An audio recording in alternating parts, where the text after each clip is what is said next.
What's happening, guys? It's Mike's Little Dragon Channel, and Heroescon 2025 is in the books. I got home yesterday. It's about a 3.5 hour drive from Charlotte to where I live at. So I was pretty tired when I got home, and I sat down for a little bit and then ended up crashing out. And thought I would do my recap of Sunday today and my thoughts on the convention overall. Thoughts on the convention overall. First, it's a great con. Heroes is always great, like I've said before. I can't think of another convention that is 100% comics, that is the size and has the guest list that Heroescon has. If there's one out there, feel free to let me know. But I think, as I always say, I think as far as pure comic books, no voice actors, no wrestlers, no celebrities, Heroescon's tough to beat. Managed to pick up a handful of things yesterday, but I will say that prices for the con were all over the place. You know, as I said yesterday, or I said on Saturday, I had that incident with the Darth Vader #3, First Dr. Aphria. Well, I found a second print that was $40. Later that day, I found a first print that was $40. Well, yesterday while I was looking around, I found a first print that was $150. So the prices for that book was all over that place. There seemed to be more vendors there this year. So I'm not sure if the price to set up a booth was a little less than normal, and that's what brought all the new vendors in. But the selection was not terribly great as far as books to buy. It was a lot of, every booth had the same old, same old. I probably saw 25 or 30 Amazing Spider-Man 300s. You know, I saw a handful of giant size X-Men #1s. A lot of booths had the same old books, the same old keys. I noticed that a lot of booths had a ton of individually priced issues, which you don't really see that much. Or if you do see it, it's something I tend to stay away from unless I happen to come across something, you know, that I want. Because to me, you know, individually pricing back issues seems like an incredible waste of time. You know, just stick them all in a $5 box, or stick them all in a $10 box or whatever. Sitting there and pricing this one at $3.99, this one at $6.99, whatever. It just seems like an incredible waste of time. But I'm a cheapskate anyway. I feel like most back issues should be around $1 or $2 each, you know, unless they're Silver Age or Golden Age books. But I did see a lot of that. I did see a lot of booths had a ton of dollar books that were just all thrown in random boxes. I'll give you guys a tip if you're a vendor. If you've got dollar books, at least group them together by alphabet. I don't need to have everything in 100% order, but don't throw them all together, you know, because to me that turns me off as a shopper. I don't want to rummage through all those books and there be no order to it whatsoever. Just keep the A's with the A's, the B's with the B's, and the C's with the C's, and shoppers will notice that, and they will hit your booth that much harder. No one wants to waste time rummaging through long box after long box in search of, you know, a random Legion of Superheroes or a random, you know, XO Man of War issue that they need. You know, especially if we can go straight to the X's or straight to the L's and find it. Hell, you don't even have to get that, you know, specific with it. If it's an Avengers book, just even if it's Savage, West Coast, or whatever, just stick it in the A's. You know, we'll find it that way. So I did notice a bunch of booths were kind of just dumping all their dollar box stuff in no sort of order, and it, you know, for $1, yeah, I can see where you don't want to do the work, especially when you're dropping them to 50 cents. But it is a guaranteed way to sell a lot more than just randomly dumping stuff in there. At least that's how I look at it. Trying to think what else. Everyone was super nice. You know, a lot of people were really welcoming as far as taking their pictures of them in their cosplay.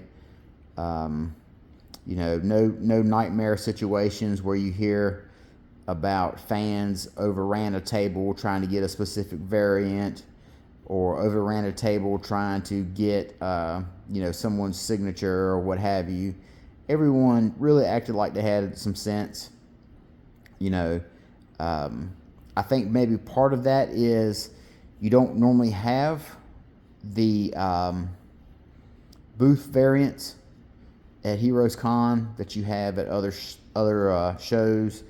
You know, a specific booth has this specific 1 in 100 variant, and people go crazy for it, and that's how, you know, fights end up breaking out, or security has to be called, or what have you. So because Heroes doesn't have any of that, you normally don't see people. In fact, I can't think of any time I've seen there be some sort of violence escalate at Heroes because of something. But all in all, I can't say nothing but good stuff about Heroescon 2025. I look forward to 2026. Can't get here fast enough. I was just telling somebody last night that I can't get over how fast the weekend flew by. You know, it seemed like it seemed like it was over before it even started. So I guess that's a good sign that you had a real fun weekend. But I'll show some of the books I picked up this weekend. I picked up this Darth Vader. These were 2 books I needed for my run. You see this blue tag on here? What that means is this booth I bought these books from, if it had a blue tag, if it was $10. A red tag was $5. A yellow tag was $2, something like that. So they had all their books color coded. So it kind of lets you know. That way you didn't have to ask the guy behind the counter how much they were. So I picked these 2 up. It's 2 more issues. I've got 2 more issues closer to completing the run. Now I picked up this Hellfire here, this Hellfire Gala variant by Nakayama of Rogue, and also I picked up that's not it, this here. Now I looked all weekend long for this book. I saw it on Friday, and then I could not remember what booth I saw it at. So I spent basically the next 2 days searching for this book, and I thought for sure that I was just going to have to say, the hell with it. I'm going to go home and hit add to cart and buy it online. So I was glad that I was able to find it, and this Rogue, because you know you got to get the pair, Rogue and Gambit. So I was really glad I was able to find these 2 after looking high and low for them all weekend long. I love this Gambit cover so much. He's just so ridiculous in this outfit that he's wearing, you know. But also he makes it work. It's totally on brand for him to wear this outfit, you know. So it's such cheesecake, but it totally works for him. It's like I said, it's totally on brand for Gambit. So I had to get the pair for him and Rogue. I picked this issue up here. This was just a cool cover I picked up. This booth had, I got this Rogue #1 and the last issue of Swamp Thing that I needed for the Scott Snyder Charles Soule run, the new 52.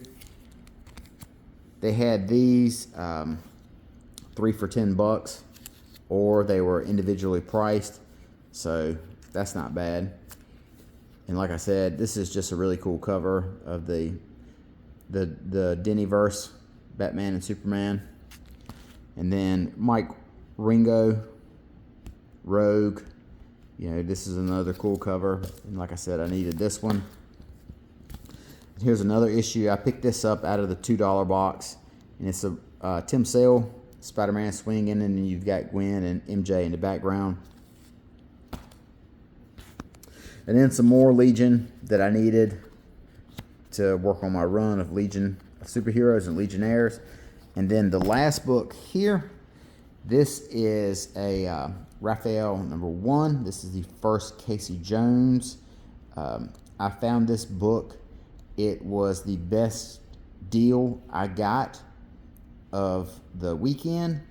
It's not a book that was on my radar when I went to the con, but as I walked around, I saw it at another booth, and they had it for $250. And I didn't want to spend that much for it, so I kind of walked around. They had two copies. They had one for $250. They had another one for $225. So I walked around, and then my last purchase of the day was this copy here. I saw at a booth they had for $125. So I grabbed this, jumped on it, and it's in really great condition for $125. I had the guy take it out of the bag to make sure it was in one piece. There was nothing missing. There's no staple separation. As you can see, it does have a number of spine ticks here on the corners. Right here along the spine, kind of a little bit at the top, but I'm not terribly concerned about that. When you have a all black cover like this, little imperfections like these spine ticks jump out, but this is just for my own personal collection. So this isn't a book I really set out to get for the con, but sometimes you run across those deals that really entice you to pick it up. This was the last book I bought of the day, so I'm really happy to have it. I feel like I got a solid deal on it for $125. And just the introduction of an iconic character, Casey Jones. So all in all, I'm incredibly happy with all the purchases I made yesterday. Everything worked out really fine. Got back home in one piece. So hopefully you guys have checked out this video, the past couple of videos I've made about Heroescon, and if you've never been, I always recommend people to go. It's a really fun con. It's nothing like it. It doesn't have the insanity of New York Comic Con or San Diego, but if you're someone that is a fan of comic books, it definitely should be on your bucket list. But I got to get this stuff put up, and I got to get all the other books I brought over the past weekend. I got to get that stuff put up as well. So I got a lot to do. But until next time, you guys take care. Talk to y'all. Oh, and also new comic books are coming out on Wednesday. So I've got to finish my stuff from last week and get ready for the new stuff that comes out on Wednesday. So I got a lot to do. So I need to go ahead and wrap this video up. So till next time, you guys take care. Talk to you later. Bye-bye.